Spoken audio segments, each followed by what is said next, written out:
মাত্র 20 দিন আগে নির্মিত কংক্রিট ঢালাই রাস্তার কঙ্কালসার দশা।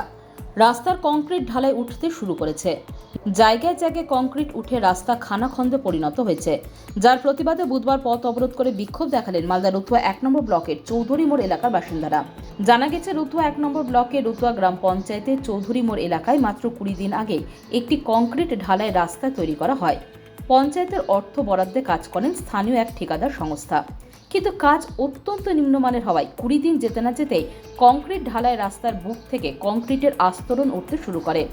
জায়গায় জায়গায় রাস্তায় খানাখন্দ তৈরি হয়। এ বিষয়ে স্থানীয়রা পঞ্চায়েতের দৃষ্টি আকর্ষণ করে নতুন করে রাস্তা তৈরির দাবি জানান।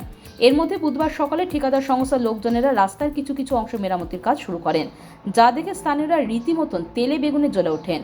তারা দায়সারা মেরামতির পরিবর্তে নতুন করে রাস্তা তৈরির দাবিতে রতুয়া ভালুকা রাজ্য সড়ক অবরোধ করেন। অবজেকশন করেছিলাম, তা সত্ত্বেও এতে বলতে বলতে যে রাস্তার অবস্থা খারাপ, আমরা গিয়ে কালকে বলেছি যে বিলটা বন্ধ করে যাক পঞ্চায়েতে কালকে বিল বন্ধ করেছে। আজকে কাজ করতে এসেছিল, সকালবেলা দেখছি এখানে কাজ করছে, জনগণ এখানে রাস্তা বন্ধ করে দিল যে কাজ করতে দিব না, নতুন করে যাতে কাজ হয়। কতদিন হলো ঢালাই? 20 দিন হয়েছে। 1.5 লাখ টাকা। কত ফিট হবে? এই রাস্তাটা ভালো করে হোক, এটা সম্পূর্ণ তুলে নিয়ে চলে যাক, নতুন করে রাস্তা হোক। জনগণ অবরোধ করেছে যে রাস্তাটা ভালো করে কাজ হোক, বাস। পুলিশ গিয়েও অবরোধ তুলতে ব্যর্থ হয়।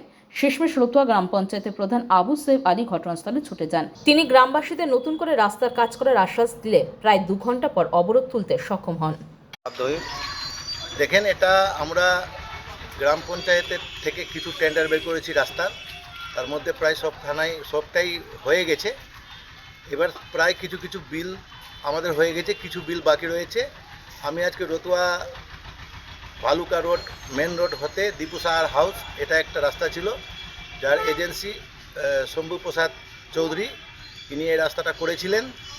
এবার রাস্তাটা করতে গিয়ে আমি দেখেছি রাস্তার গুণগত মান খুব খারাপ, যে কারণের জন্য আমি ওনার বিল আটকে রেখেছিলাম এবং ওনাকে একটা চিঠি করেছিলাম যে আপনার রাস্তার গুণগত মান খুব খারাপ আছে, আপনি রাস্তাটা প্রথমে ঠিক করুন, তারপরে আপনার বিলের প্রসেস হবে।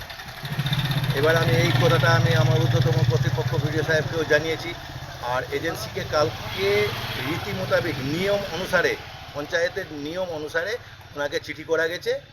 হ্যাঁ, উনি চিঠি রিসিভ করেছেন, উনি বলেছেন যে পুনরায় রাস্তাটা আমি আবার সুষ্ঠুভাবে এটা কমপ্লিট করে দেব। কিন্তু আজকে রাস্তা কমপ্লিট করতে এসেছিলেন, যাই হোক জনসাধারণ সবাই এখানে উপস্থিত হয়েছিলেন এবং রাস্তা গুণগত মান খারাপ দেখে ওনার কাজ করাটার স্যাটিসফ্যাকশান না ভেবে প্রত্যেকে দাঁড়িয়ে ওনার রাস্তা আজকে আমাদের 131 নম্বর জাতীয় সড়ক অবরোধ করেছিলেন। তারপরে আমি আমার ঊর্ধ্বতম কর্তৃপক্ষ বিডিও সাহেবের সঙ্গে এবং আইসি সাহেবের সঙ্গে কথা বলে আমি এখানে উপস্থিত হয়ে পুনরায় আমি রাস্তাটার নতুনভাবে আবার প্রতিশ্রুতি দিলাম যে রাস্তাটা করা হবে। সেই প্রতিশ্রুতি শুনে জনসাধারণ খুশি হয়ে রাস্তার অবরোধ তুলে দিল। Bureau news Bangla Times.